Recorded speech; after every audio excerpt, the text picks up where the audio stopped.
Chapter 4.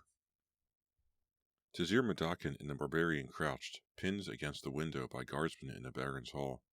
The gray tracing of the outer wall plunged 7 stories, only to disappear at the waterline.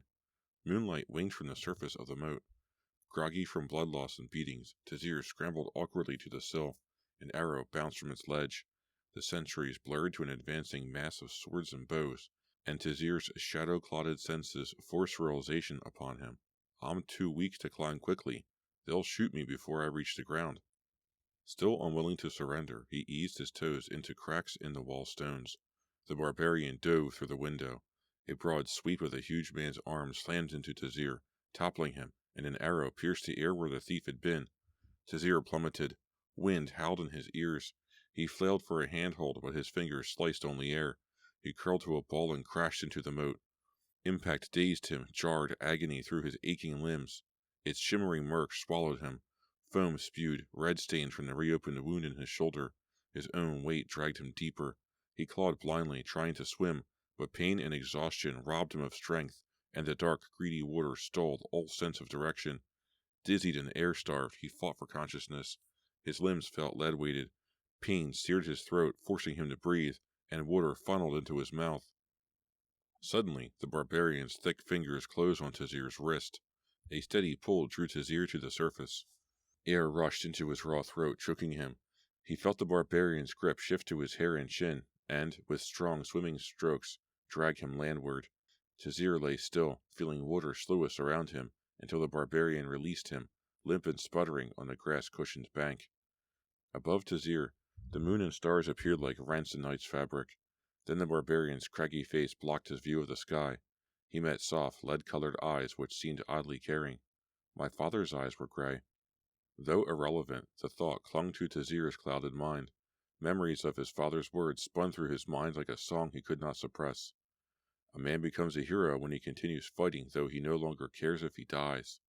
The thought raised a faint flicker of determination, and with the reemergence of will came urgency. He staggered to his feet, and a fit of coughing doubled him over. Come on! His voice sounded hoarse as a whisper. Catching the barbarian's arm, he sprinted across cleared ground into the town proper. The other man followed. Tazir traversed Cullensburg's roads from habit. The streets appeared to have grown to endless bleak tunnels, empty save for his own footfalls and the barbarian's warm breath on his scalp. Every step jarred pain through him. Each tortured breath burned from the grime and water in his lungs. Wind whipped through the alleyways, cutting beneath the dripping tatters of his clothes. His pace had dropped to a painful jog when he rounded the corner, Panogaya Street, and stopped at the back door of Shylar's whorehouse. He pounded with both fists. Seconds dragged into eons. A tentative answering tap sounded from the opposite side of the door. Tazir's vision hazed to a gray plain. He forced all his concentration into raising a trembling hand. His head buzzed, making sounds so he could not discern his sequence of knocks. 2, pause, 2, pause, 3. The scrape of the opening bolt seemed distant. The door swung inward, and Shylar studied Tazir and his companion in the moon's wavering light. Shadow? Tazir fixed his jaw to speak. Vertigo buffeted him to oblivion, and he collapsed in Shylar's arms. For 7 days, Tazir lay senseless on a cot in Shylar's whorehouse. Young, beautiful women tended his wounds, and, in his brief moments of lucidity, fed him. But to Tazir, the recurring dream memory forced upon him seemed far more real. Caught within his own recollection, he knew himself as a child on the day of his father's execution. He recalled the older man's eyes, and their gray gleam of urgency which goaded Tazir to action. He re-experienced the father-driven frenzy which had sent him racing through Cullensburg streets.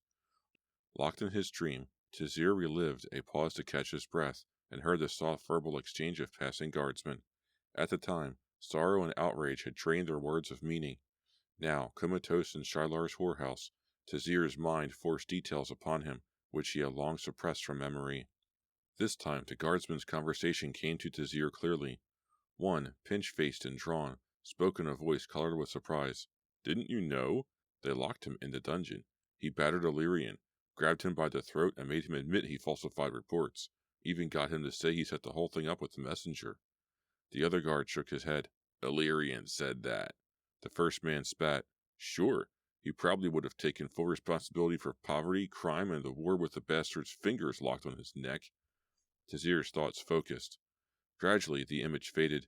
He pictured Illyrian's dark, curled hair and rodent-like features, and recalled the words the nobleman had spoken in the Baron's dungeon. Years ago, your father menaced my rise to power. You can see which of us was destroyed by it. No doubt, the charges against Tazir's father had been contrived by Illyrian.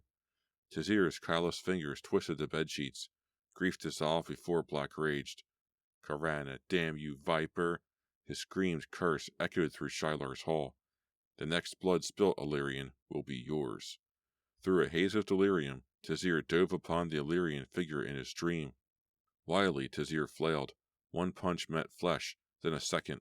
Words buzzed into his ear, unintelligible in the blur between nightmare, memory, and reality. Fingers encircled his wrists. He fought blindly. The grip on his skin tightened, pinning him to the bed. Tazir howled, twisting and kicking beneath the coverlet. He opened his eyes. Darkness shattered to sudden clarity. The barbarian hovered over him, gaze soft with almost motherly concern. Blood trickled from the corner of his mouth where one of Tazir's frantic blows had landed. Karana's endless hell, what have I done? Tazir shook his head to disperse the last remnants of dizziness. I'm all right now. He studied the walls, recognizing the warped gray paint of one of Shilar's second-floor workrooms. Aside from his cot and the barbarian, the room stood empty. The barbarian's grip relaxed. He sat cross-legged on the floor before Tazir, his voice emerged in a deep sing-song. Feel better. Shocked by the barbarian's use of the barony's language, Tazir grimaced.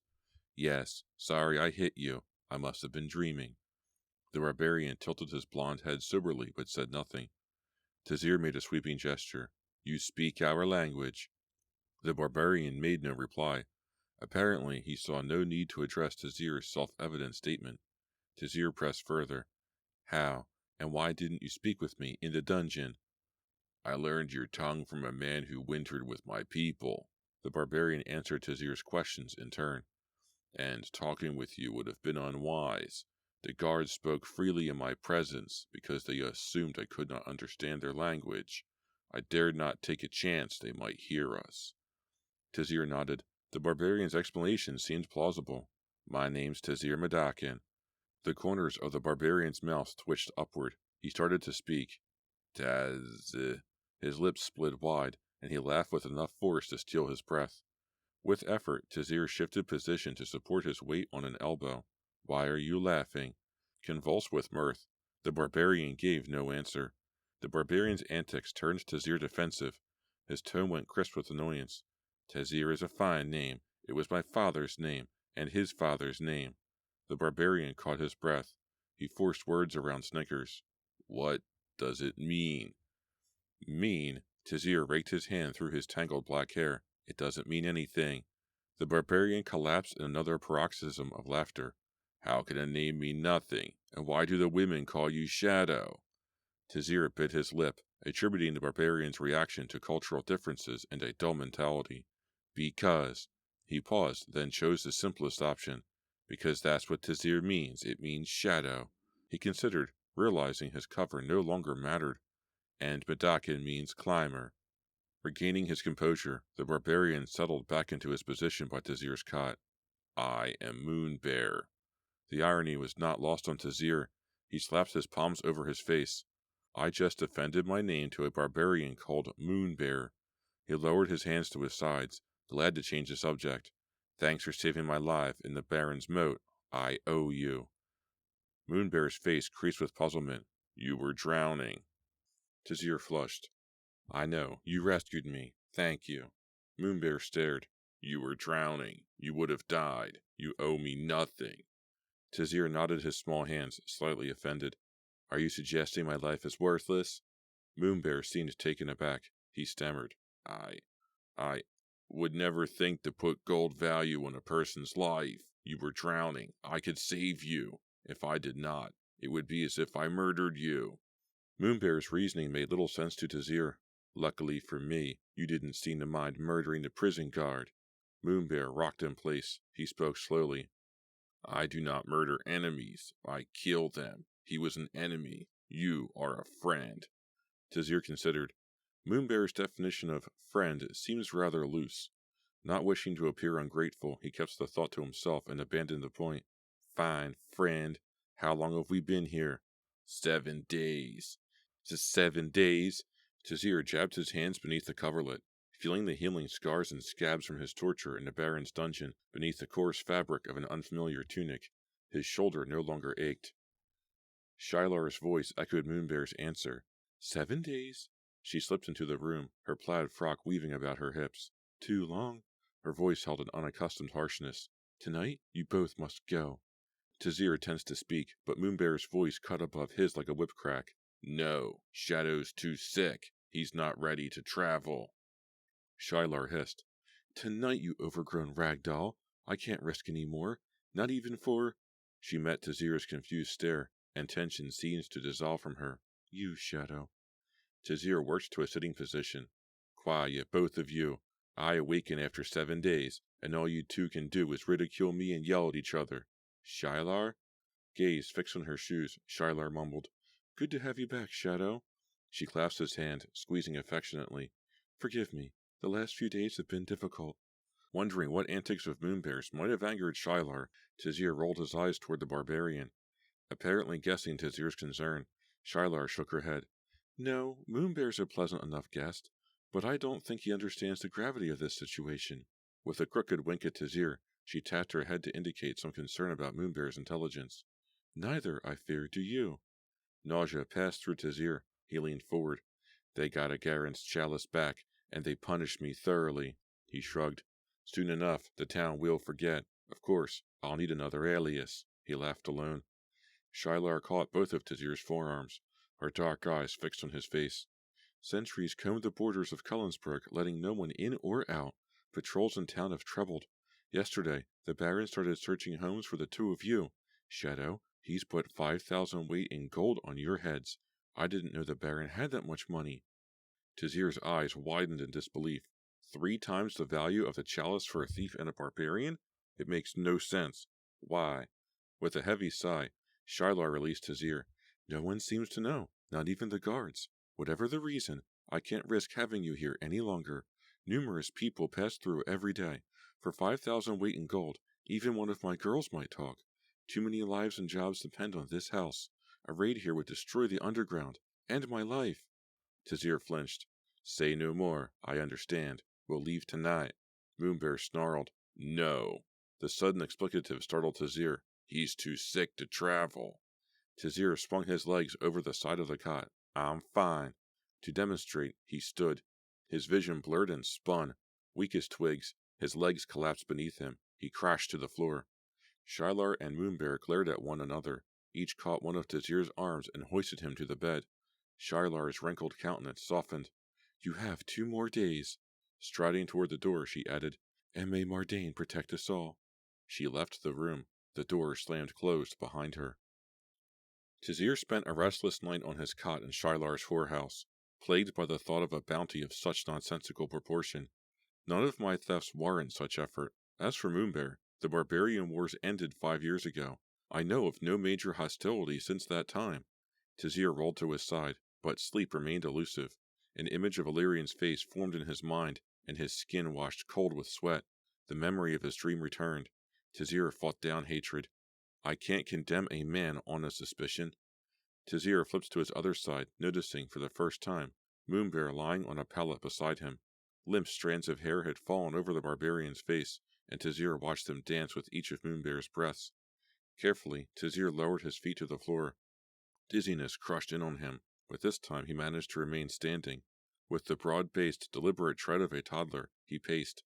I will confront Illyrian and assure myself of his guilt. Then I must avenge my father's death. Strengthened by his decision, Tazir returned to his bed. But almost immediately, doubts gnawed at his mind. The brave, new oath he had sworn ached in him like a burden. Pledging violence even against his father's murderer seemed to undermine the morals he'd embraced since childhood. The idea of killing repulsed him, but his vow of vengeance would not be banished. Even if I perform no act against the traitor, I need to prove his guilt. I owe it to my father's memory. I owe it to my mother, and I owe it to myself. The muscles of Tazir's jaw clamped tight. He forced them to relax, feeling his limbs uncoil simultaneously. Though still burdened by his decision, sleep finally came to him. A weak beam of sunlight streamed through the open crack of the doorway, awakening Tazir. He sat up.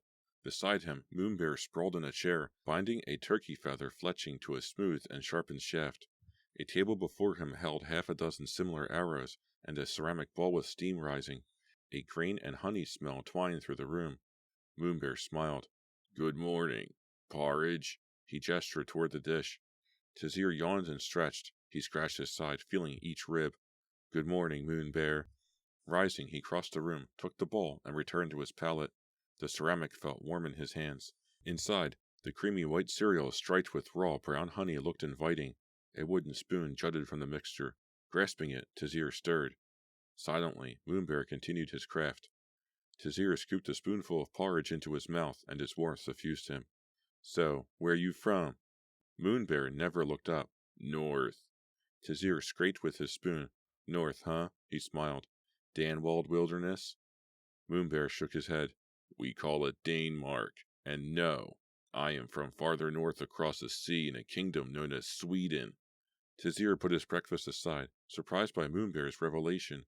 Stories abounded about the magical lands across the Kattegat, tales of sorcerers, dragons, and golden-haired pirates. "I know of no hostilities between Cullinsburg and the lands across the sea." Moonbear snorted. "Only because the Baron has no ships. We came to visit our cousins in Danemark, but Cullinsburg's guards murdered my friends and locked me in the Baron's castle. When I killed a soldier trying to get free, they threw me in their dungeon." He waved a hand in disgust, redirecting the conversation. "Shylark gave me something you may need." He reached into a fold of his cloak, withdrew a dagger, and gently tossed it onto Tazir's cot. Amused by Moonbear's bastardization of Shylar's name, Tazir examined the slim, tapered blade. A bright strip of steel traced the edges, indicating recent sharpening. Its tooled leather grip felt worn and comfortable in his fist. Moonbear watched with apparent interest. "You're not a warrior, are you, Shadow?" Tazir picked up his bowl of porridge, finding the question gross understatement. "No, I'm a merchant." Taking a spoonful of the cooling mixture, he chewed thoughtfully. "The barbarian has twice saved my life. I owe him the truth, at least. Actually, I'm a thief. The rest of the barony knows it now, so why shouldn't you?" "A thief?" Moonbear set aside his finished arrow, looking genuinely puzzled. "What is a thief?" Tazir stared incredulous. Innocence as simple and complete as Moonbear seemed inconceivable, but the sincerity of the barbarian's question could not be denied. It unsettled Tazir, inspiring a shame he had not felt since his early days among the street gang. While he considered his answer, his mind wandered to a memory from 6 years ago. He sat with Rabbit on a warehouse roof, watching the closing time bustle of Cullinsburg's market. They played a familiar game in which they guessed the contents of each passerby's pockets. Tazir swung his legs, feeling pensive. "So, Rabbit," he asked cautiously, "does stealing things ever make you feel bad?" Rabbit did not hesitate. "No. Do I want to know why you're asking?" Young Tazir replied, knowing from past experience he could speak openly with Rabbit. "Sometimes I don't like it.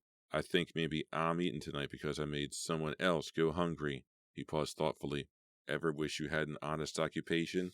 "You mean would I like to be the Baron's son, live in a castle, have my meals served by gorgeous women, and wallow in riches?" Rabbit's tone went blatantly sarcastic. "No, Taz. I prefer to live in an alley, feast on rats, and bathe in sewage troughs." Tazir grumbled, feeling betrayed by the one person with whom he felt comfortable enough to reveal his private thoughts. "Sorry I asked." Rabbit sighed. "All right, yes. Don't say nothing to Blade, but sometimes it bothers me too." His forehead creased with thought. "Then I remember Baron and some of the others who's been caught by the guards. If they can kill without caring, I can steal. The Baron's soldiers slaughter barbarians every day. You think it bothers them?" Tazir recalled his father's sobering descriptions of war. "It bothered my father." "Really?" Rabbit seemed unconvinced. "Well, maybe he was as crazy as his son." "What is a thief?" Moonbear repeated, jarring Tazir from his reverie. Tazir swallowed. "I take things from other people." Moonbear shrugged. "Good. If you need things more, they should give them to you. You should not have to take anything." Moonbear's words confused Tazir. Uncertain how to address such a statement, he pondered a reply. Abruptly, a high-pitched scream shrilled through the whorehouse hallway, followed by a second. Dropping his handiwork, Moonbear sprinted for the door. Feathers spiraled from his lap, floating to the floor in a wash of gray-barred brown. Tazir hollered, "Wait, you can't!" But Moonbear wrenched open the door and galloped into the hall as another shriek rent the air. Muttering blasphemies, Tazir followed unsteadily. The room emptied into a hallway. At the farther end stood 3 iron-bossed doors, one slightly ajar. From the room beyond came a pained whine and then a woman's voice, pleading. Like an enraged beast, Moonbear charged through the portal. The door slammed against the wall. Still some distance behind, Tazir glanced through the entryway. A thick-muscled man, partially dressed in the red and black breeks of the Baron's guards, shook a naked woman. Her head bobbed. She screamed again. Early bruises colored her torso. Moonbear, wait! Tazir's hand slid to the dagger in his belt. Moonbear leaped. He seized the guard's shoulder, spinning the man like a toy. The guardsman's back struck the wall. Surprise crossed his features. His right hand raked toward his sword. Moonbear punched. His fist crashed into the guard's gut. Breath rushed from the guardsman. His face went blank as a mask, and he dropped to the floor. Moonbear turned to the woman. She clung to Moonbear, sobbing against his chest. He smoothed her hair, whispering words Tazir could not hear from the doorway. The guard's eyes flickered open. Silently he crouched. Tazir heard the rasp of a drawn sword. Steel flashed as the guardsman regained his feet and rushed toward Moonbear's unshielded back. A cry of warning caught in Tazir's throat. He forced the word between his lips. No! The guard twisted toward him. Tazir sprang. The knife slid in his sweaty grip. Realizing his peril, the guard redirected his strike. Tazir raised his arm to drive his dagger through the guard's defense. Suddenly, his mind colored the blade scarlet with his mother's blood. Panic pulled his strike short. He dodged aside, and the guard's sword whistled by his head. Moonbear whirled. His punch hurled the guard against the wall. Bones snapped. The guard's dark eyes glazed, and he sank lifeless to the floor. Tazir staggered, smothered by vivid visions of his mother's slaying. Horror wrenched the dagger from his grip. His pulse pounded in his head. Red haze pressed his vision. Sound tumbled against his ears, blending into a meaningless cacophony. Shylar's reedy voice was the only thing which threaded through his consciousness. Out! Out now! Kirana's darkest hell, you've ruined us all! Tazir clung desperately to his failing sanity. His voice emerged, beaten and flat. We're gone, he said. Chapter 5. Rain poured from the morning sky and pattered on the porch steps of Cullenberg's alehouse, soaking Tazir and Moonbear, who huddled underneath the porch. Tazir pulled his borrowed cloak higher over his head, attentive to the roadway to his right and his parallel alley to his left. His gaze followed a beggar woman in a shaggy weather-stained frock. Water plastered thinning white hair to her face. Seemingly oblivious, she meandered through the alleyway, stooping occasionally to stir a finger through the sewage trough set between the roadstones. Tazir crouched, peeking around the chipped paint of the stairs to the turbulent sky. Clouds formed a gray net across the horizon, bleak as his thoughts. The guard would have slain Moonbear. Tazir's throat tightened. I owe Moonbear my life, but I couldn't kill to save his. Nausea slithered through Tazir's gut. He buried his face in his palms, trying to banish the memory of his mother's blood, purple red and smelling of death. The smooth glide of his dagger through flesh seemed vividly real. I've lied, conned, and stolen. I can move without a sound through spaces scarcely large enough for a cat, and I can climb almost anything. I've taught myself to dodge confrontations and violence. His hand dropped to the hilt of the knife tucked in the sash beneath his cloak. But I'm a fugitive now. I need to learn to kill. The realization sent a shiver of dread through him. Apparently sensing Tazir's distress, Moonbear squeezed his companion's thin wrist. Are you well? Tazir gritted his teeth, resisting the urge to share his remorse. It would be like expecting sympathy for hunting deer from a guard lion. Avoiding Moonbear's gaze, he watched the beggar woman track a piece of human excrement with the interest of a child with a toy boat in the river. My father was the most moral man I know, yet even he could kill. Tazir lowered his head. Moonbear's grip tightened. He whispered, Listen. Tazir jerked his head up, stiffening. Above the ceaseless cadence of the rain, he heard the slap of footsteps in the alleyway. Glad for the distraction, Tazir motioned at Moonbear to flatten himself against the wall, shifted to one knee, and craned around the alehouse steps until he could spy on the entire length of the alley. 3 of Cullenberg's guardsmen entered the far end of the alley. dressed in a coarse black shirts and breeks which indicated they were on duty. Wind flicked open their red cuffs. Water slicked the leather hilts and sheaths of the swords that jutted from their waistbands. Tazir retreated behind the stairs. This way. He caught Moonbear's sleeve, drawing the barbarian around the alehouse to the parallel roadway, grateful for the rain which kept the streets barren despite the hour. A 5,000 weight gold bounty would translate a glimpse from any citizen of Collinsburg into instant capture. Stay here. Tazir's tone left no room for argument. He scrambled up the alehouse wall, flattened to its sod roof, and watched the guardsmen beneath him. As the soldiers approached the beggar woman, she rose from her sport. One of the men pointed. "Hey, Hildegard, I didn't know your mother was out here." Another guard snickered. He spoke in a high-pitched jeer. "Ah, Adlar, that's not his mother." Seizing the woman by an arm, he jerked her toward the man who had not yet spoken. "It's his wife." Angered by the guardsman's play, Tazir curled his hands into fists. Wet grasses drenched the front of his cloak, penetrating all the way to his tunic, recalling Moonbear's defense of the prostitute in Shylar's whorehouse. Tazir was glad the barbarian could not witness the guardsman's antics. Growling his contempt, Hildegard grabbed a handful of the beggar's hair.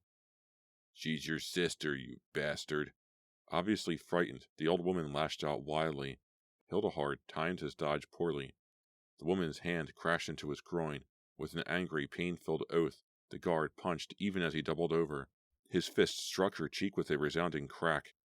She tumbled backward into the sewage trough. "Dirty old pig!" Hildegard spat on the struggling woman. Tazir had always felt a camaraderie with the drunkards and beggars who shared the city streets. Outraged, he tensed. His hand crept toward the hilt of his dagger. Still staggering slightly, Hildegard advanced. The beggar woman cringed with a cat-like hiss.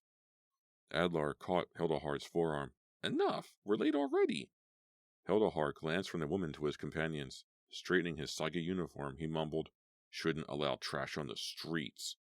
The three guardsmen continued their patrol through the alleyway. Relief uncoiled Tazir's sweat and rain-soaked limbs. My father's men would never have beaten a helpless old woman. Recalling the captain's disdainful tales of guards' cruelty in other regiments, Tazir knew his thought a certainty. He paused, watching until the beggar worked her way free of the sewage trough. Turning, he slithered across the rooftop and peered into the parallel road. The street remained empty. Turning his gaze directly downward, Tazir recognized Moonbear hunched against the wall-boards. His massive frame and the strands of yellow hair poking from beneath his hood seemed out of place. Tazir gripped the roof edge and lowered himself over the side. Easily he found toe-holds in the moss between panels.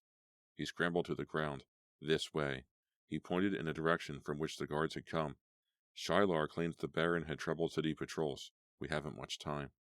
Swiftly, Tazir and Moonbear stole along the roadway. At the first crossroad, Tazir returned to the alley where the guardsman had mistreated the beggar woman. He continued in the opposite direction from the patrol, dodging past cottage and shop windows. As they walked, the sewage trough widened, but it still scarcely managed to contain the torrent of rain. Brown, stained water sloshed over its sides. Its faint but ever-present ammonia smell made Tazir's head ache. The alley ended abruptly in a circle of shops, as Tazir knew it would. Sewage water poured from the end of its trough into a man-made drain hole half hidden by the dirt of the roadway. Tazir knelt. The reek of human excrement gagged him. Many times in the past, he had considered hiding in the underground river which carried away Collinsburg's wastes, but always he had found a less repulsive option. Now, trapped by daylight and plagued by a reward which precluded all trust, Tazir grew more desperate. He examined the cascade of foaming water which twined into the ditch. "Moonbear, do you know what a sewer is?" Moonbear shook his head. "No." "Good." Tazir gulped a lungful of air, caught the edges of the hole, and swung his body down into it. Sewage water splashed his side. He released his grip. He fell a short distance, struck thigh-deep water with bent knees, and resisted his natural urge to roll to ease the fall. Despite dilution by rain and stream, the odor crushed down upon him. The caverns of the underground river rose to the height of a tall man, pitted and jagged as a cave. Current dragged at Tazir. He followed it a few steps to make room for Moonbear. A rat swirled past, its paws chopped water madly. Tazir tensed, then bit off an oath. "Damn my shattered nerves, it's only a rat." Behind him, a splash and a muttered expletive heralded Moonbear's arrival. Though foul, the reek of human waste soon became the least of Tazir's worries, as larger concerns necessitated concentration. Never having traversed the sewer, he did not know where it would lead. Its waterways and branches were unexplored territory. He could only surmise from distance and direction their corresponding location in the town overhead. Tizir focused his full attention on navigating the sewers, precluding conversation. As they traveled, he peered up drains, trying to determine his position in the city. He was grateful for the need to devote all his skill to finding his way through the sewer system, for it left him no time to brood about the incident in Shilar's whorehouse. As the day progressed, the water rose rapidly. By midday, it had reached the level of Tizir's waist. Tizir judged that he and Moonbear actually passed beneath the walls which enclosed Kallenberg's barony in the late afternoon. The torrent sucked and swirled about Tizir's chest, prodding him forward. Ahead, the warped sunlight which had seeped down the city's sewer drain holes disappeared, and darkness limited vision to arm's length. As far as he could discern, the cavern roof sloped downward. Tizir watched water lap faults in the walls, acutely aware of the growing lake of sewage. If the rain persists, water will fill this cavern. Strong as the current has already become, we may not be able to fight our way back to town. We have no choice but to turn around before the river overtakes us. Preparing to pivot, Tizir sidestepped. The bottom collapsed beneath his feet. A wave crashed against his ribs, driving him under. Current dragged him deeper. Tizir clawed to the surface and gulped air before the rushing waters closed over him again. Tossed like flotsam, he grabbed for the wall. Granite scraped skin from his knuckles. He grasped desperately for a handhold, kicking downward at the same time. His toes plowed through muck and struck stone. He wedged his fingers into cavern cracks, clung and heaved. His head broke water. Slowly, as if climbing, he worked his hands up the wall. The current pounded against his legs as he pulled himself halfway out of the water. Moon Bear! Testing his balance, Tizir loosened his hold on the wall. Moon Bear! His voice echoed through the chamber. Moonbear's gruff sing-song came from some distance behind Tizir. Are you well? As well as a person who nearly drowned in shit can be. Tizir freed one hand and wiped grit from his eyes, unable to suppress the sarcasm in his voice. Just stand fine. He released his grip, countering the current with shifts in position. Ahead, the sound of running water became the roar of a waterfall. Tizir stared at his macerated fingers, waiting for Moonbear to join him. I think we've reached the river. Water sloshed as Moonbear quickened his approach. Light filtered through the shaft that was now visible up ahead, painting gray shadows on the wall. Less water, more sun. Moonbear states the obvious like a child. Tizir stifled a chuckle, recalling his initial trepidation upon viewing Moonbear in the Baron's dungeon. Briefly, Tizir examined his companion. Moonbear's sodden cloak clung to his limbs, clearly defining the bulges and crevices of his muscled arms. He's a simple-minded boy with the body of a blacksmith. Hand pressed to the algae-slick wall, Tizir continued through the cavern. Moonbear followed. The river wound to the right. The cavern grew brighter and the water shallower with every step. Excitement plied Tizir. I'd give all I have for dry clothes and sunlight. The thought raised a grunt of realization. A fair trade, perhaps, as all I have is wet clothing, a dagger, and my kind, if slow-witted, barbarian companion. He turned to sharp left in the cavernway. Ahead, an iron grate spanned the tunnel. Between its bars, Tizir could see a rushing river bordered by green-leaved, twisted trees. Light poked through breaks in the clouds, highlighting every raindrop. Frustration wrenched a curse from Tizir. A Garen's inspired madness. Will luck always work against us? He approached the grate, aware they could no longer turn back until well after the rain had stopped completely. Fine stirrings of hunger and the realization they would need to sneak past perimeter patrols made the thought of return an undesirable option, Tizir considered. Why would Cullensburg's founders place a blockade across the sewer outlet? To keep fugitives from escaping? The idea seemed so ludicrous he discarded it. In drier times, this underground river must become thin as a grass snake.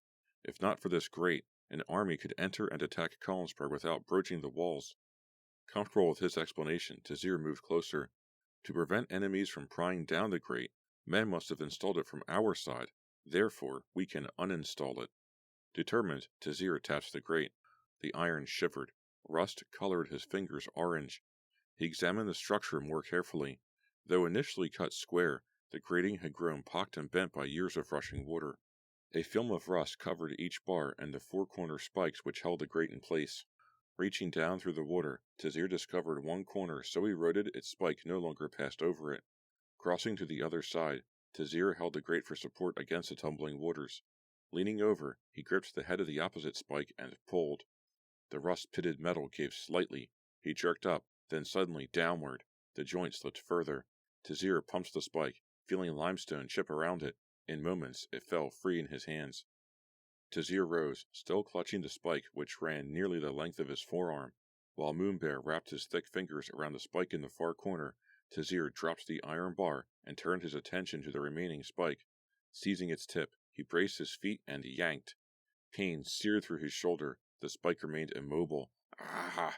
Shaking his arm, Tazir glanced toward Moonbear. The barbarian was working his spike free with relative ease. Tazir gritted his teeth, reminded for the 100th time of the slightness of his stature in a world which valued strength. He wrapped his fingers about the remaining spike. Grimy water surged about his thighs. He threw his weight backward. The movement jarred agony through his strained muscles. The spike remained as fixed as a boulder. Moonbear stepped over to help. Eyes half closed from pain, Tazir kneaded his shoulder and waved Moonbear away. He snatched the freed spike from Moonbear. Wedging the tip beneath the head of the remaining spike, he levered downward. A cracking sound echoed through the cavern. The head of the embedded spike dropped into the water with a splash. The grate shifted, now held only by the force of the river. Relief loosened Tazir's frame, dulling pain to an ache. He watched Moonbear peel the grate downward. The metal fell and lay like an orange-brown rug beneath the waters. Crossing over it, Tazir continued along the river. Twilight haze grazed the shadows at the cave opening. Ahead, rain slanted through the forest, rolling from tear-shaped walnut leaves to the tangle of gooseberries beneath. A low waterfall spilled from the cavern. Tazir clung to the walls as the current grew stronger. He peered from the cave mouth, pleased to find ledges. A child could climb the rocks which framed the cavern. Stepping to one, he inched around the cascade and lowered himself to the river bank. Turning, he watched Moonbear traverse the same course and drop to the ground beside him. Rain pelted Tazir. Too wet to care, he welcomed its freshness after a half-day's journey through filth. Joy suffused him. We're free. Free! And the Baron can't know we passed the city walls. Stooping, he ran his hands through the river, washing away rust and filth. Yet doubts arose quickly to splinter excitement. I've a debt to pay against a traitor who resides in a city I cannot enter, and never having left Collinsburg before, I have no idea where to go. As if in answer to Tazir's unspoken question, Moonbear pointed away from Collinsburg. North. North, Tazir repeated. Accustomed to streets and shops, he found the direction ridiculously vague. Of course, north. North where? Moonbear passed Tazir, gliding into a stand of trees. Home. The word tore a hollow in Tazir's consciousness. Though unsure of the reason, he knew a loyalty to Collinsburg far beyond the patriotism inspired by his father. The walled city was the only world he had known since birth, the world where his parents had lived and died, a world with crisscrossed roadways and well-tended shops ruled by any underground sinner daring enough to thwart the Baron's laws. Now outside, Tazir rediscovered an uncertainty he had not experienced since childhood. His confidence and his obsession with action seemed to fade in an instant, as if the goal which had driven him to take on the impossible for 8 months remained, unfinished, within the city limits. The thought of the vast, strange lands beyond the barony, which should have seemed an exciting new challenge, only made Tazir uncomfortable. Forcefully, he shook water from his fingertips and strode after his companion. He stubbed his toe on a half-buried root. With a startled curse, he dropped to one knee. Swiftly, Moonbear passed from sight. Rising, Tazir blundered after Moonbear, irritated by his own sudden clumsiness. All his years spent perfecting city stealth had not prepared him for the forest. Dead limbs clawed his ankles. Briars rent holes in his cloak, occasionally scratching skin. Forced to guess his course, he fought through undergrowth. Soon he'd boxed himself between densely packed oaks and a fallen trunk. Unwilling to turn back, he clambered over the deadfall. Bark splintered beneath his fingernails. Swearing, he stumbled to the ground and watched with annoyance as Moonbear moved on without a rustle, leaving no signs of his passage.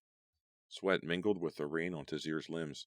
He recalled how, at the time of his mother's death, pride kept him from leaving Collinsburg to become his uncle's smallest, weakest farmhand. Under ordinary circumstances, the same dignity might have spurred him to try to cover up his inexperience with woodland movement, but 7 days in a coma and hours slogging through sewage turned the task into an almost overwhelming labor. Moonbear's natural ability quickly inspired resentment. It reminded Tazir of his own incompetence. Pausing to work wood from beneath his nails with his teeth, he glanced around the forest. Some distance to his right, a faint glow penetrated between tree branches. He trotted toward it. Intertwined limbs ripped a clump of hair from his head. Repeatedly, he twisted his ankles on stones and roots, hidden beneath a shallow layer of leaves. The forest broke suddenly to a packed dirt path muddied by rain and scarred deeply by hoofprints. Puddles filled the ruts in the roadway. Yet, to Tazir, this crude roadway seemed as welcome as dry clothing. He started toward it. From nowhere, a hand gripped his shoulder. Tazir gasped, whirling to face Moonbear.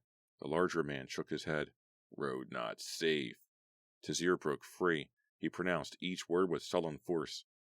Forest not safe, Moonbear. We need to know if we're being followed. Even Tazir recognized it as a lame excuse, but he knew he could travel more swiftly and comfortably on the road. Moonbear took no notice of Tazir's outburst. The road is not safe. He pointed southward. It leads to Collinsburg. Tazir gestured northward. Then I go this way. If anyone comes by, I'll see or hear them and hide. Tazir's bitterness cut the conversation short. He stepped onto the roadway, heading in the indicated direction. Moonbear disappeared back into the forest. Alone on the pathway, Tazir became intensely aware of gnawing hunger in his gut. Discretion and disgust had kept him from drinking sewage water, but a half day without water had parched his throat until even the road puddles seemed tempting. He plowed through mud, occasionally glimpsing Moonbear in the tangle of woods. Evening dragged into night. Tazir's hunger passed from pain to vague queasiness. The trees thinned, then broke to towering fields of wheat. Clearly visible against the background of stalks, Moonbear signaled Tazir closer. Town ahead. Back in the forest. We'll need to change direction. Town? An image of Collinsburg's tavern filled Tazir's mind. His gut ached, as if begging a home-cooked meal. Collinsburg's thrifty tavern master watered his beer, yet even his goods would seem gratifying. Ahead, then, we've need of warmth, rations, and a good night's rest. No. Moonbear stomped his cloth-shod foot. Perhaps because of his anger, his accent became heavier. Bad people live in towns. Tazir glanced down the roadway, cursing wasted time. We're outside Collinsburg and the Baron's influence. We're tired, soaked, and hungry. For a single bowl of beer, I'd steal a Garen's chalice all over again. He glared, and the day's resentment rushed forth unbidden. I've purposefully never left Collinsburg before. If I'm one of those bad people who live in towns, I'm not proud of it, but I make my money conning and stealing from others. The forest has no others. Moonbear's voice was barely audible. My people live in the forest. Tazir sighed, exasperated. Moonbear, can I have everything you're carrying? Without question, Moonbear reached into his pocket and produced a handful of stone arrowheads. He offered them to Tazir. Tazir bit his cheeks against a tart of sarcasm. I'd own everything your tribe has by midday. That's not much of a challenge. Moonbear pinched his lips into a pout. He returned the arrowheads to his pocket. I'm not going to Sweden. I'm just not interested.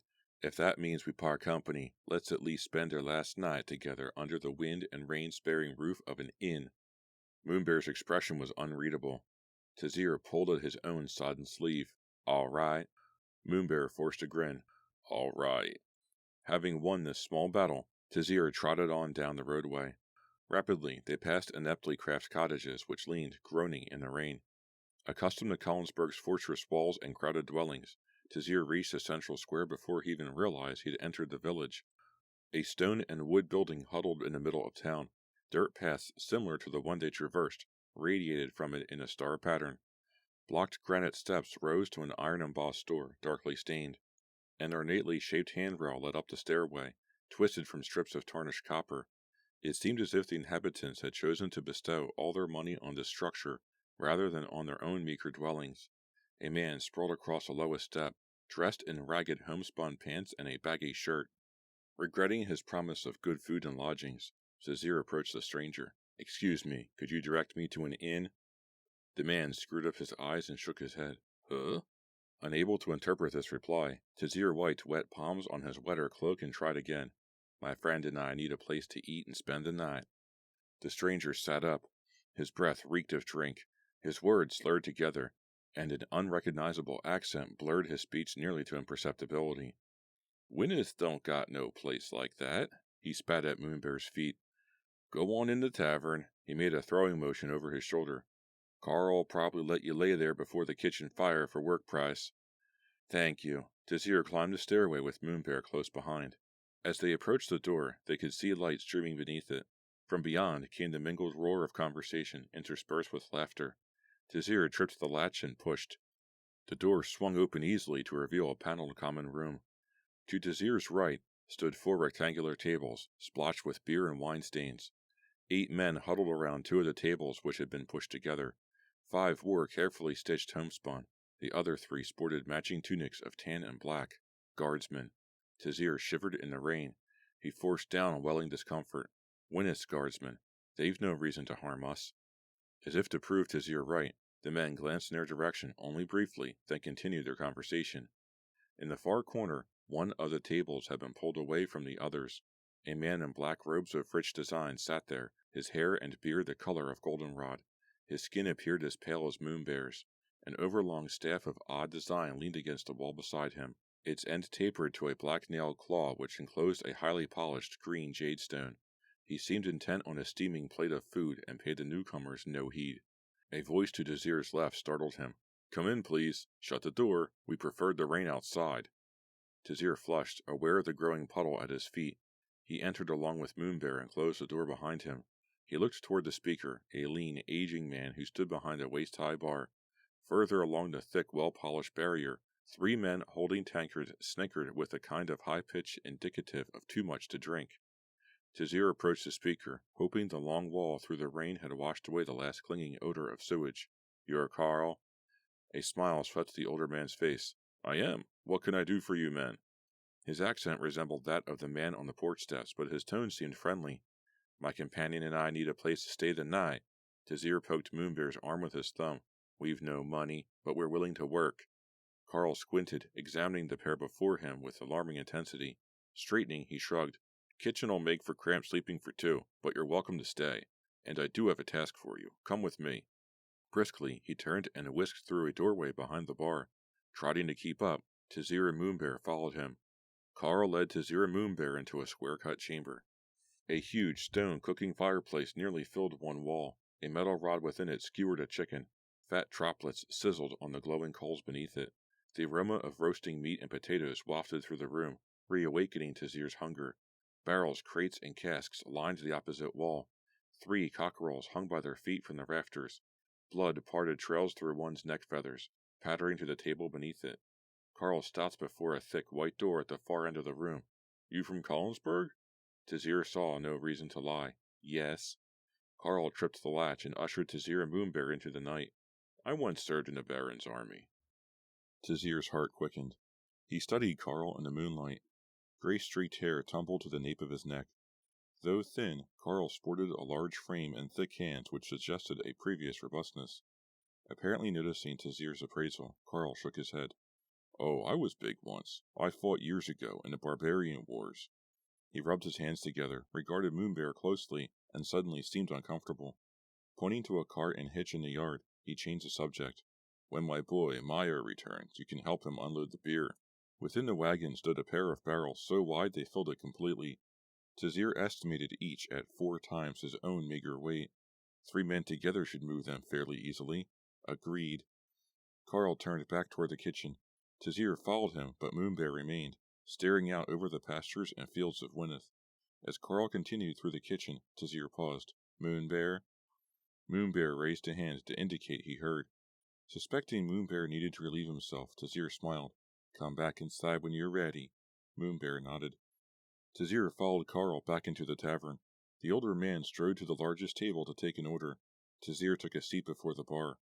His stomach felt drawn tight. His throat burned. The raucous calls and laughter of the 3 soused men to his right quickly became an annoyance. Awaiting Carl and Moonbear, Tazir watched the men at the bar, pondering ways to convince the drunkards to part with some food and drink. The man nearest Tazir sported a red-brown beard soaked with beer foam. To his right, a burly man giggled like a girl over his half-eaten chicken.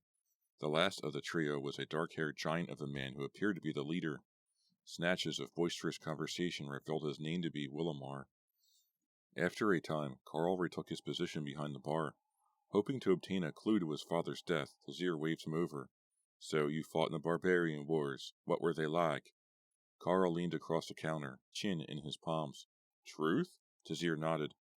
Carl rolled his eyes to meet Tazir's gaze.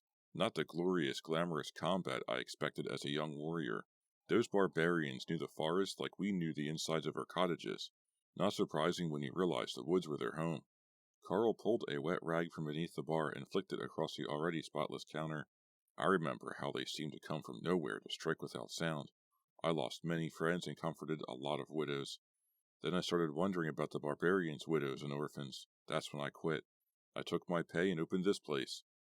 Moonbear appeared suddenly from the kitchen doorway. Crossing around the bar, he took a seat beside Tazir. Tazir confronted his companion. What took so long? Moonbear's shoulders rose and fell. I carried in the barrels. The pronouncement struck Tazir momentarily speechless. The idea of one man holding the casks seemed impossible. Wide-eyed, Carl peeked through the kitchen doorway.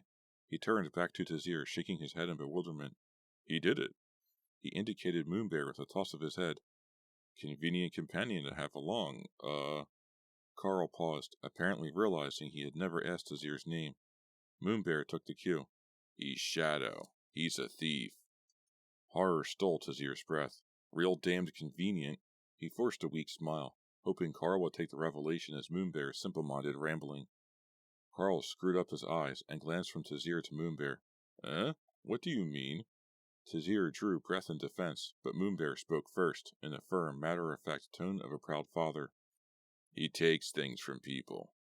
Struggling to salvage his life, Tazir added quickly, He just means I take money with tricks.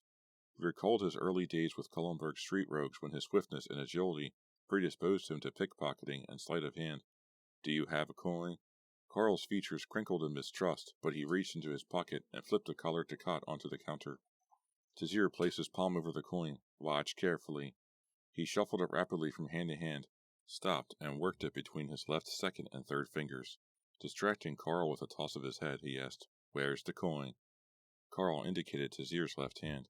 Tazir raised it, revealing nothing beneath, then slipped the ducat into his pocket. He lifted his right hand to show the coin had disappeared. Carl laughed. He's right. You are a thief. I don't suppose I'll see my copper again, unless you use it to buy a drink. His gaze swept past Tazir. Excuse me a moment.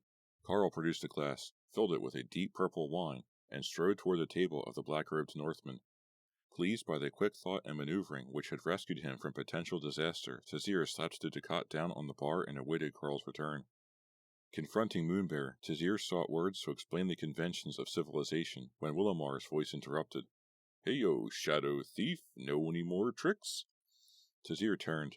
The hefty, dark-haired leader of the drinkers at the bar peered over the heads of his companions and met Tazir's gaze.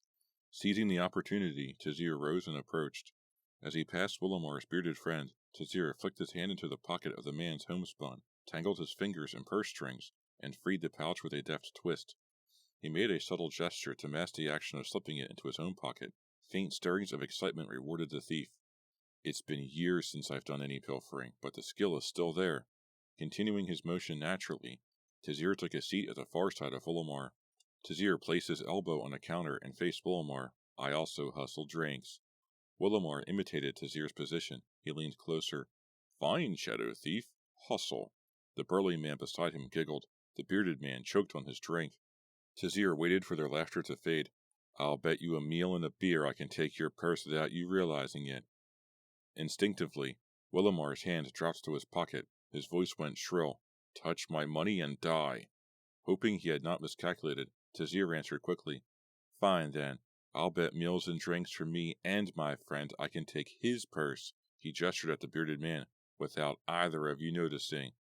Willimar judged the distance between Tazir and his chosen victim. He chuckled. I'll take that bet. Give it a try. The bearded man stiffened. Hey, you can't. Grinning wickedly, Tazir displayed the bearded man's purse. The man swore. He snatched back his property. Willimar doubled over with laughter. His fat friend's belly heaved, emitting rumbling chortles.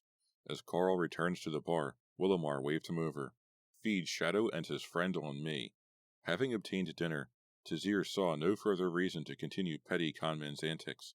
He returned to his seat beside Moonbear. Carl headed into the kitchen and re-emerged with 2 plates, each with half a chicken and several small potatoes, smothered with thin yellow gravy. Wisps of smoke curled toward the ceiling. Carl placed the dinners before Tazir and Moonbear. Enjoy. Willimar must have sold a good crop to become so generous. He nodded toward the dark-haired leader, then hunkered closer to Tazir's ear. That, or he's drunker than he thinks. He winked. He went to the kitchen and brought 2 bowls filled with froth-capped beer. Food and drink had never tasted so good to Tazir. In his mouth, the food seemed to turn into the finest fried beefsteak. The beer eased the pain in his throat. Oblivious to every other thing in the common room, he bolted down the meal. Then, feeling bloated but happy, he leaned back in his chair. The bearded man approached Tazir. Freeing his purse, he dumped 3 silver ducats on the countertop. Yours, all of it, if you can steal anything from the Norsemen. He inclined his head toward the lone, blond patron in the corner. Tazir frowned, aware several silver coins must seem a fortune to a farmer in a town as small as Wynneth, but Tazir had given larger sums to orphans in Collinsburg streets. I just hustle meals, I'm not for hire. With a growl of disgust, Carl shoved the ducats at the bearded man. Stop it, Tabbert. I'll not have you sending a man to die for sport. He made a motion toward the door. Get out of here. Mumbling veiled apologies, Tabbert reached for his coins, but Carl's words had turned the bet into a challenge. Despite attempts to hold curiosity in check, Tazir's interest sparked at the thought of a theft deemed impossible by an ex-warrior who must have served under Tazir's father. Wait. He caught Tabbert's arm. Who is this Norseman? Carl glowered at Tabbert. A stranger. Calls himself Mordath. I don't know who he is, but he claims he's dragon rank. The word meant nothing to Tazir. Dragon rank? Dragon rank, said Tabbert, as if repeating the word could serve as clarification. Carl tapped his fingers against the bar. Dragon ranks are just mother stories. Sorcerers from the north who supposedly steal away bad children, and can create or destroy at will. But this mad Norseman really believes he's dragon rank. Stay away. Carl trotted off to fill another's order. Tazir paused, knowing it was best to heed Carl's warning, yet enticed by the opportunity to perform against steep odds. Knowing himself too well, he sighed. I'll take your bet. Committed now, Tazir turned. Mordath sat with the wine glass pressed against his lips, his attention seemingly unfocused. His posture was that of a man withdrawn into some private reverie. His hands looked as smooth as a princess. The jade stone at the tip of his staff appeared to flicker and pulse in the candlelight. Tazir's heart pounded in the familiar, slow cadence which came whenever he faced a task of such immensity. His restlessness returned. For an instant, time seemed to reverse, and he stood before his father's corpse. Then, shrugging with impatience at his lapse, Tazir put aside all memory of the past he could not change. For the duration of the attempted theft, excitement would whip him to a frenzied intensity which would preclude all extraneous thoughts. Tazir threaded around chairs and tables, approaching Mordath with a swaggering gait. The Norseman ignored him, apparently absorbed in the bouquet of his wine. Arriving at the corner table, Tazir hooked a chair with his foot, thrust it backward between his legs, and leaned across the carven rail of its back. Mind if I join you? Mordath raised his head with the slow deliberateness of a baron. His eyes glimmered, blue-green and as sharp as a house cat's. His accent echoed Moonbear's, but his words sounded more crisp and refined. Would you have me tell your future? The question was unexpected. Tazir shifted in his chair, trying to look nonchalant. If you'd like. Beneath the table, his fingers crept toward the other man. Mordath's face locked in an expressionless paw. The hand on his glass made circles, sloshing a last mouthful of wine. He made an arching gesture with his other arm. Tazir's hand skittered from the fox-fur-lined rim of Mordath's robe to the corner of a pocket. He edged his fingers inside and came upon a smooth, rectangular gemstone. A sibilant quality entered Mordath's voice. I see a sudden, violent death at the whim of an irate dragon-rank sorcerer. Tazir winced, hoping the Norseman's rage was channeled at him merely because of his presence, rather than due to awareness of the theft. A sharp burst of adrenaline made Tazir's hand shake, hampering his effort to grip the stone. Mordath's fist crashed against the tabletop. Witless servant, leave me before I set you and this broken-down box of timber to flame. Tazir recoiled, using the movement to flick the stone into his palm. He slipped it into his breast pocket, disguising the motion by raising both hands in a gesture of surrender. Forgive me, he stood hurriedly. I didn't mean to anger you. Mordath's feline eyes narrowed. His gaze focused beyond Tazir. He raised his arm with the bold commitment of a dancer. From habit, Tazir retreated past the range of a physical blow. The Norseman's movement seemed eerily unnatural. Could this man really be a sorcerer? The very idea seemed ludicrous, yet doubt clung in Tazir's mind. His eyes were trained on the uplifted hand. Suddenly, Mordath's thumb and middle digit pressed together and then separated with a distinctive snap. His forefinger beckoned. From the periphery of his vision, Tazir glimpsed Carl approaching, wine bottle in hand. Mordath only wants a drink. The realization made Tazir feel foolish. Sweat congealed on his limbs. He started back toward Willamar at a confident trot. Once at the bar, he dropped into the chair. Like vultures, the drinkers surrounded Tazir. Tabbert hissed, "Did you take something?" Briefly, Tazir glanced over his shoulder. Mordath sipped at his freshly filled wine glass, head tilted toward the ceiling. Carl was bustling toward the bar. "Yes, I took—" He paused dramatically. "Abuse." Willamar loosed a guttural noise.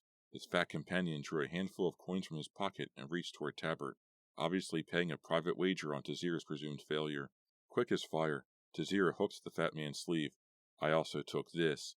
He retrieved a gemstone and tossed it casually to the countertop. It was jade, milky green and intricately cut, and shaped to resemble a faceted diamond, twinned to the stone which graced the clawed tip of Mordath's staff. An oil lamp behind the bar carved shadows on its flattened surfaces. Abruptly, light spread like a spider along each edge, intensified the glaring white, and exploded in a flash as brilliant as lightning. Tazir leaped to his feet. Willamar's chair tumbled to the floor. Oblivious to the shocked gasps of his companions, Tazir glanced across the common room. Mordath rose, his eyes wrenched open as wide as unshuttered beacons, and the object of his scrutiny was obviously the jadestone on the bar. Words failed Tazir. The quick wit which had rescued him from violence in the past seemed to have abandoned him completely. He clamped a damp palm over the stone and whisked it into a pocket. The effort was ill spent. There could be no doubt Mordath had seen it. Mordath's hands drifted to his violated pocket. His lips oozed into a smile. His mouth writhed open in soundless laughter. With the calm manner of a courtier, he tossed down the last mouthful of wine and scattered several oddly shaped gold coins on the table. Disinterested in the worried stares of everyone present, he strode across the room, through the door, and out into the night. The click of the latch echoed loudly in the oppressive silence of the common room. Tazir remained still, flushed with disbelief. The tension in the tavern grew unbearable. Willamar's veined fist gripped the bar. Tabbert's lips pursed in alarm. Suddenly, Carl sprang forward. He tore at a fold in Tazir's cloak, and his unbridled curses shattered the stillness with a cyclone's force. Anxiety and uncertainty masked most of Carl's words. Tazir identified blasphemies and insults interspersed between the fluttering of "I told yous." Unable to concentrate on the blustering barkeep, Tazir turned his attention to the occupants of the tavern. The largest table's occupants had dwindled to two, neither wearing the tan and black tunics Tazir had noticed on first entering the common room. From some distance came the growing cadence of hoofbeats. Soldiers? Tazir felt goose flesh prickle his skin. A village this small couldn't afford a mounted army. Carl's admonishments flowed past him like unintelligible music. Something just didn't make sense. Would Winethian guards summon aid from Collinsburg? Tazir spoke softly, but his urgency transcended Carl's tirade. "How long ago did the guardsmen leave?" Carl released Tazir. "Huh? Are you listening to me?" Tazir declined to answer. "How long ago did the guardsmen leave?" "Guardsmen? You mean the men in the uniforms?" Tazir nodded. Though his anger had not fully died down, Carl managed a weak smile. "Tax collectors from Collinsburg. Wynneth's far too small for soldiers. The Baron would never let one of his farm holdings have its own army." "Collinsburg? Holding?" Realizing he had not answered Tazir's question, Carl finished. "They left long ago, while you were winning dinner from Willamar." "Long enough to have reached Collinsburg and returned." Tazir berated his carelessness with silent curses. The hoofbeats in the town square were unmistakable now. Lantern light swam through the dusty window. "I think it's time we departed." He started toward the exit. The door crashed open suddenly. 6 men stood in the portal, dressed in the crisp red and black of Collinsburg's army. Even as Tazir recognized his peril, the commander raised his arm and pointed directly at Moonbear.